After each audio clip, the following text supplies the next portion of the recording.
네, 안녕하세요. 이번에는 그 21번째 주제, 이제 20번이 드디어 넘어갔고요. 고액 상습 체납자 인적사항 공개에 대해서 그 기출문제를 통해서 한번 설명을 드려볼게요. 이 주제는 사실은 뭐그 실무에서 그렇게 많이 나오는 사항은 아니고요. 그 강사 입장에서 말씀드리면 어떤 준비할 건 되게 많은 사항이고 질문 사항은 뭐 사실 그렇게 많지는 않습니다. 그래도 중간에 지금 현재 19, 20년도에 개정된 사항이 좀 있고요. 그 수험과 실무와 관련해서 챙겨갈 사항이 조금은 있어서 한번 선정을 해봤어요. 자, 일단은 뭐 출제 연도는요. 그 2013년도, 예, 오래됐죠. 9년 전에 24회 시험에서 출제가 됐고요. 그 관련 조문은 이제 보험료 징수법 28조의 6 해서 대놓고 고액 상습 체납자의 인적사항 공개입니다. 공개. 그러니까 이름 그냥 뒤집어서 그냥 까버리는 거 있잖아요. 그 공개고, 그리고 주제는 이제 상습 체납자 인적 사항을 공개한다. 요건데 그 출제 당시는 2013년인데요. 그 2020년에 국민연금 쪽에서 약간 요건이 개정이 됐고요.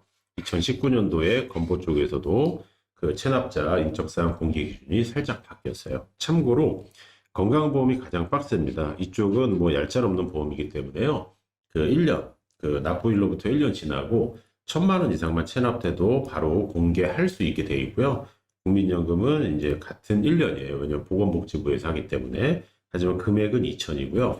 그나마 이제 그 금액이나 기간이 그 상대적으로 너그러운 게 고용산재인데, 일단은 고용산재 보험료 징수법에서 출제를 일단은 했어요.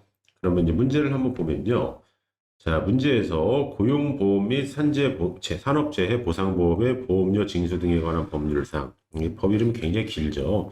자, 상습 체납자의 인적사항 공개에 대한 내용이다 해서 이 괄호 안에 들어갈 내용으로 옳은 것은 요걸 물어봤거든요.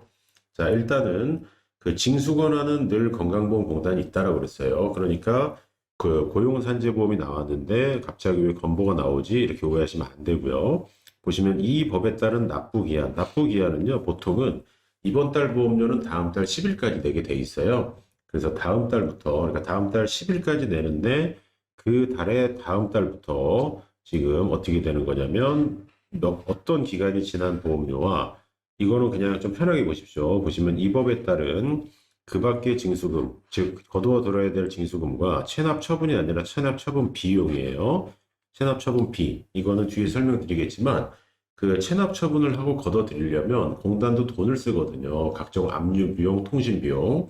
자, 이런 비용까지 다 싸그리 긁어서 그 이거를 이제 어떤 금액, 어떤 총액이 일정 금액 이상일 때는 체납자에 대해서 이제 인적사항을 공개한다 이거예요. 그럼 일단은 그 납부 기한에 이제 그 다음 달부터 이렇게 되어 있는데, 자, 보시게 되면은 일단은 요거 이제 기억을 하실 때, 그 요게 이제 그 기간을 어떻게 해야 되는 가인데, 일단 지금 설명드리는 거는 고용과 산재보험에 국한된 걸 설명드리는 거예요. 보시면 일단은 그 소멸시효라는 게 일단은 대부분은 노동관계 중에 3년이거든요. 그래서 3년이 지난 다음에 이걸 만약에 한다 그러면 소멸시효가 이미 끝났잖아요. 그러면 돈을 받을 수 없는 걸 체납 처분하는 건 바보죠. 그렇기 때문에 3년은 일단 안 돼요. 그러면 1년이냐 2년이냐인데 일단 고용산재는요 2년 시리즈입니다. 현재는. 자, 그러면 이제 돈을 이제 찍어야 되는데 상당히 어떻게 보면 너그럽게 돼 있어요. 이게 10억이거든요. 되게 큰 금액입니다, 사실.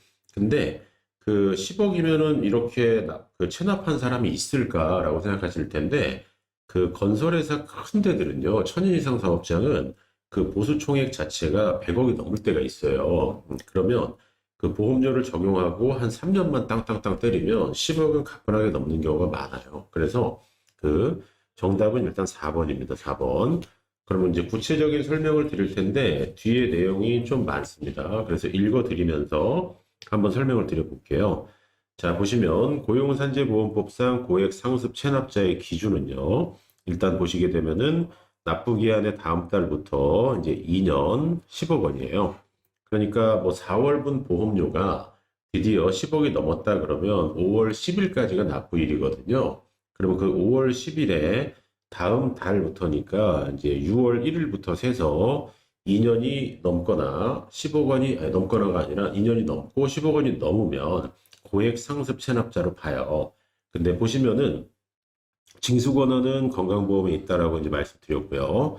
자, 고용산재보험료 체납액이 10억 원이 넘으려면요. 1년 단위로 보시게 되면 보수총액이 1000인 이상 건설사업 기준으로 155억 정도가 환산이 돼요. 그래서 발생 가능성은 그렇게 높지 않지만 3년이라면 그 한 50 몇 억만 돼도요. 보수총액이 인원 많으면 이게 충분히 나와요. 자, 그런 경우에는 뭐 충분히 가능성이 아예 없지 않은 건 아니에요. 예, 잠시 그 물 한 잔 한번 먹고 하겠습니다.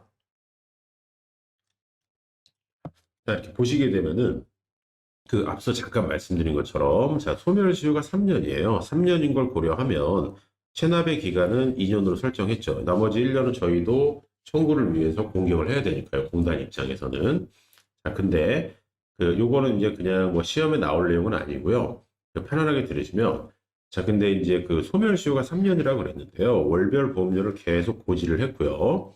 반환 청구했고 통지했고 독촉했고 체납 처분 절차에 따른 교부 청구 계속 했어요. 그래서 요 청구 그리고 압류가 있을 때는 청압이잖아요. 여기에다가 그냥 참고로 저 맞아요. 그 체납된 게 맞습니다라고 그 체납자가 승인을 하게 되면요. 이게 보통 민법상 청압 승인에 해당이 돼가지고요. 소멸시효는 중단이 되거든요. 근데 이런 게 없다라고 가정했을 때는 3년 지나면 바로 소멸이 돼요. 그렇기 때문에 체납의 기간이 그 2년이면 바로 이제 그 공단에서 움직인다라는 거예요. 고용 산재보험료 관련해서. 자, 그리고 다만이 또 나오죠. 다만, 요거 잘 보셔야 돼요. 자, 행정심판 또는 행정소송이 계류 중이거나, 체납보험료의 30% 이상을 납부했거나, 이분이 상황이 어려워서 회생계획에 따라서 보험료 납부를 유예받거나, 아니면 회생계획에 따라서 할인된 보험료 일정을 받아서 납부 일정에 따라서 내고 있거나, 아니면 재해 등으로 심한 손실을 입은 경우에는 보험료를 면제시켜 주는 건 절대 아니고요. 그 공개하지 않는다라는 거예요. 그래서 시험이 어렵게 나온다라면 공개하지 않는 사유에 해당하지 않는 것은 이런 식으로 구성해서 행정심판, 행정소송, 체납보험료 30% 납부, 회생계획에 따라서 유예받거나 내고 있거나 재해, 요거는 구성이 가능해요. 근데 마무리되고 있는 멘트는 공개하지 않는다지 보험료를 면제해 준다는 건 절대 아닙니다. 자, 그리고 다음 문단 보시면 결손 처분이라고 하는 거는요. 원래 세법상 용어로서 사전적으로 납세 의무자한테 일정한 사유가 발생해서 부과된 조세를 징수할 수 없는 것으로 인정됐을 땐 그 납부 의무를 소멸시키는 세무서장 또는 지자체장의 행정처분인데 이거는 쉽게 얘기해 드리면은 징수 자체를 포기하는 거예요. 그리고 체납 처분 비예요. 비용은요.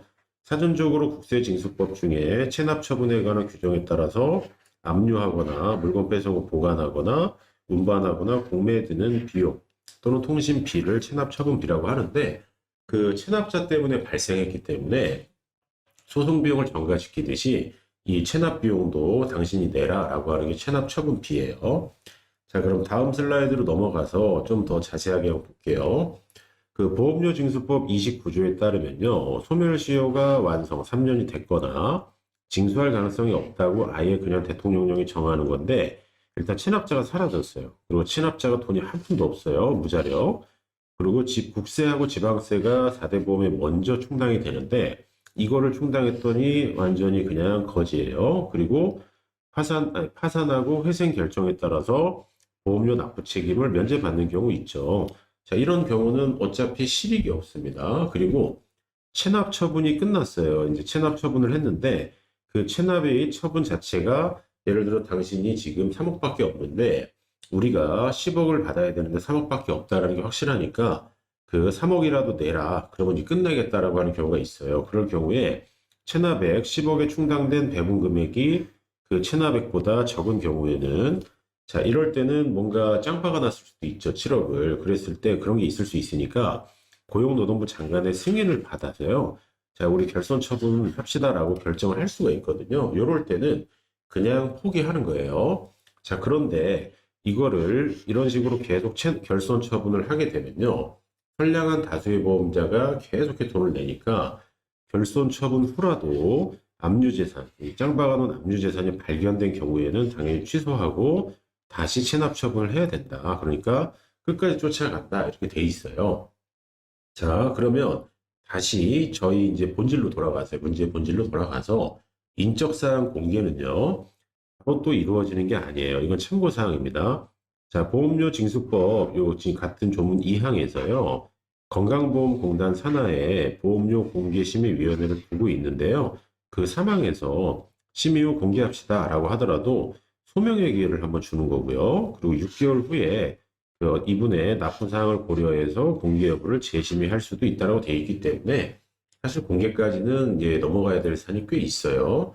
그러면 이제 시험과 관련해서 혹은 그 실무와 관련해서 다시 한번 이제 정리하게 되면 지금까지 제가 떠든 보험료는요, 고용산재 보험료예요. 2년 요건, 10억 요건. 근데 국민연금법 97조 2에서는요, 그 연금보험료의 경우에는 1년, 그리고 연체보험료가 2천만 원 이상인 경우는 공개할 수 있다. 건보 같은 경우는 같은 보건복지부니까 1년인데 이걸 더 강화시켰죠. 1천만 원 이상이면 공개 가능해요. 그래서 추후에 시험에서는 이 부분이 나올 가능성이 크고요. 그리고 실무와 관련해서도 요 마지막에 있는 이쪽을 물어볼 가능성이 커요. 근데 뭐 제가 이 질문을 받은 적은 이 노무사 일하면서 뭐 세 손가락도 안 될 거예요. 왜냐면 이거는 이 1천만 원 이상일 때 뭐 압류가 바로 들어옵니까? 이걸 물어봤다면 물어보셨겠지만 그 인적사항 공개예요. 그렇기 때문에 여기까지는 잘 물어보시지는 않아요. 그래서 여기 지금 마지막 문단을 좀 그 주의 깊게 보시고요. 여기서부터 요것도 그냥 참고로 보시고 이쪽의 내용과 앞서 말씀드렸던 이쪽의 내용은 약간 그 세법 쪽의 내용이 결손 처분, 뭐 체납 처분 이런 거와 관련된 사항이었어요. 그래서 여기까지가 지금 인적사항 공개, 고용산재보험료에 대한 내용이었습니다.